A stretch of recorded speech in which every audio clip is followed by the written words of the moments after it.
Well, good afternoon, everyone. The Australian economy is fighting back. The jobs of Australians depend on that fight. The incomes of Australians depend on that fight, and we are in it. And we are making progress. Doesn't mean we don't have setbacks. We are currently experiencing some right now. The unemployment figures that were released just within the last hour have been for June. In July, I expect that we'll see impact from what is occurring in Victoria.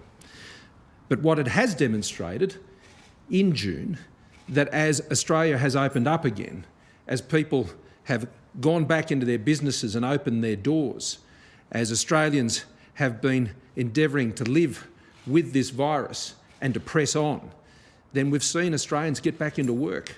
And this has been a core objective of our approach over these past many months, and it remains the focus of our approach, together with managing the health situation in Victoria and other states as outbreaks and other challenges emerge.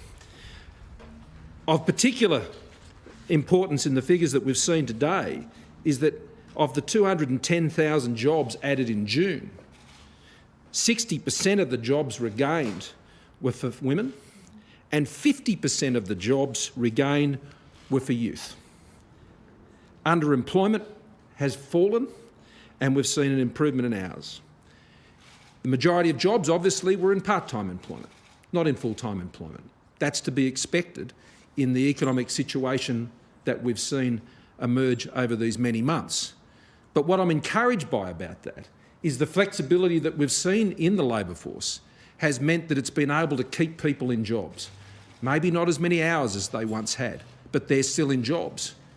And even better, the people who were working alongside them are also still in a job because of those flexible arrangements that have been in place for employers to keep more and more people on.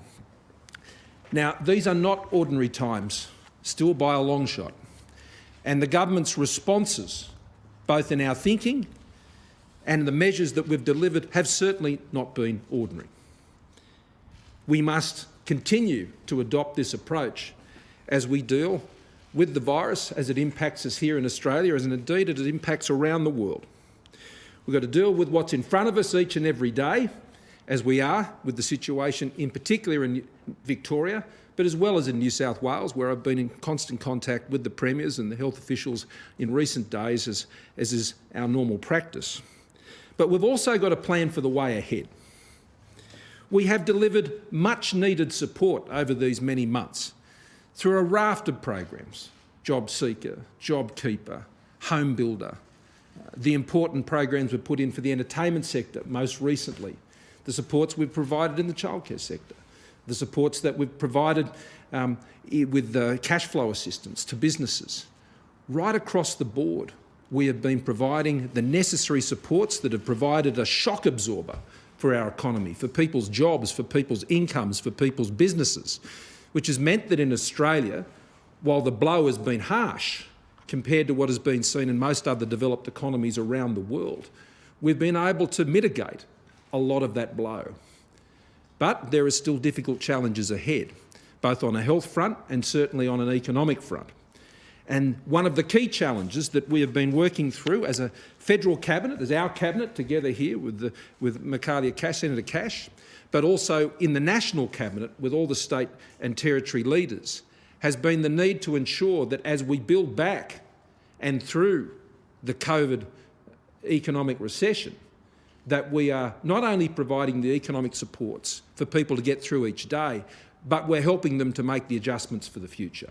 And a key part of that will be the training and skills that they will need to reskill, to upskill, and to get those initial skills as they're coming out of school to ensure that they can look for and find work, both in a COVID and post-COVID economy. Now, we know there are fewer jobs available for the number of people who are out there, and now is not a time to be standing idle. And so what we're announcing today is ensuring that there'll be additional support to ensure that those who are unable to get themselves into a new position, that we're providing the opportunity for them, like never before, to get greater access to skilling and training in the areas that they need to get that training, to find those jobs that will be prevalent in the COVID and the post-COVID economy. And so today we are making a very big commitment of some $2 billion in two particular areas to support the upskilling and reskilling of Australians. The first of those is something I flagged when I spoke at the Press Club many weeks ago, when I spoke of our JobMaker plan, and it had many components, and one of those was the skills that Australians need. And I flagged that we'd be seeking to move towards a new way of working with the states and territories to deliver on the skills that Australians who are looking to get a job and be trained for a job, and businesses who are looking for people to do those jobs. The way it's been done in the past, we don't believe has been effective. We were prepared and are prepared to invest more, but in a better system. And what we're announcing today, with $500 million for investment this year, between now and the end of the financial year, starting at the beginning of September, is to create those places for Australians to get access to that vocational educational training right across the board, but particularly in those skills areas that the National Skills Commissioner has identified where there will be the greatest needs for those skills. It is sad and it is upsetting for many Australians that the industries and the places where they've been working, they will find it very difficult to find new employment in those sectors with those skills, potentially for some time. And so we want to ensure that they have the opportunity to make decisions so they can take on new skills and be able to find employment in other sectors potentially, so they can actually move forward with their own lives. Similarly, for businesses in those sectors, they will need skilled staff, and those businesses will need to rely on a system delivering greater levels of training. Now, it's not just for young people. It's worth pointing out that half of vet students are aged above 30. Half of those training in vocational education and training are aged over 30. And over 15% are aged over 50. So this program we're announcing today, $500 million from the Commonwealth, matched by the states and territories. This will mean training support for whatever stage of the labour market or your life cycle you're in. You may have been in a job for many years and you're now having to make a change. You may have been running your own business. You may have been a sole trader. You may have been doing something completely different. And one of the things I've been so encouraged by, despite the difficulty of the times, is I've gone around and I've spoken to people and I've heard their stories about the changes they've been making and the adjustments they've been making. Understanding the situation they're in, being honest about the reality of the situation they face, and making many difficult decisions about how they're going to make their way forward. Well, today's decision, today's announcement, working with the states and territories, is going to make those decisions that little bit more easier for them, knowing that they'll be getting the training and skills support that they will need. Now, the other decision we're making today is to extend the arrangements we have for apprentices. And that means that we've already supported some 80,000 apprentices in small businesses at a cost of some $1.3 billion. We are extending that now to small and medium-sized businesses, which means 180,000 apprentices we believe will be supported between now and the end of March. Now that provides for a wage subsidy of up to $7,000, half of their wage, and that will be extended to small and medium-sized businesses, and that'll come at a cost between now and the end of March of some $1.5 billion. We're very determined to look ahead, and I'd say to Australians, as difficult as these times are, let's not look down. Let's look up. Let's lift our heads. Today's employment figures shows there is hope. Today's employment figures shows that we have done it before and we can do it again.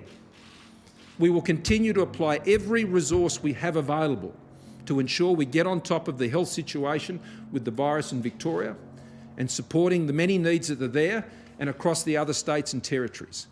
That is our absolute commitment. But equally, we need to ensure that we don't allow these setbacks to hold us back. Australians are incredibly resilient. And even as we go through these difficult times, let's lift our heads. Let's keep looking forward. Today's announcement on these skills supports are about looking forward to the jobs into the future and to ensure Australians can make the choices they need to get into those jobs by getting the training they need right now. Michaelia. Thank you, Prime Minister. And ladies and gentlemen, skills reform, as the Prime Minister has said, is a fundamental priority for the Morrison government. At the election in May last year, we took to the election a comprehensive agenda for skills reform in Australia. That was endorsed by the Australian people. Since that time, I have been working cooperatively with my state and territory. And that is where we will leave that announcement in Canberra. I'm now joined by our political reporter, Jonathan Kersley, for some analysis. Jono, this is an announcement very much looking to the future, isn't it? Yeah, this was about really trying to retrain people. The Prime Minister does have an emphasis on trying to create jobs out the other side of this crisis. We saw that unemployment number rise to 7.4% today, with a fall in the number of people who were employed full-time. That is of significant concern, but the Prime Minister is also trying to remain positive. There was an increase overall in the number of people in jobs, and he's talking about this JobTrainer program, which will now be more than 340,000 training places, hopefully to start, the government says, in round about September. The key will be, though, reskilling these young people, whether then there is jobs for them out there, because coming out the other side of this crisis, it will be employment that will be a driving factor. We already see the real unemployment rate, if you like it. If you take away the JobKeeper program, which is subsidising the wages of some 3.5 million Australians, then the real unemployment rate is sitting round about 13.1%. So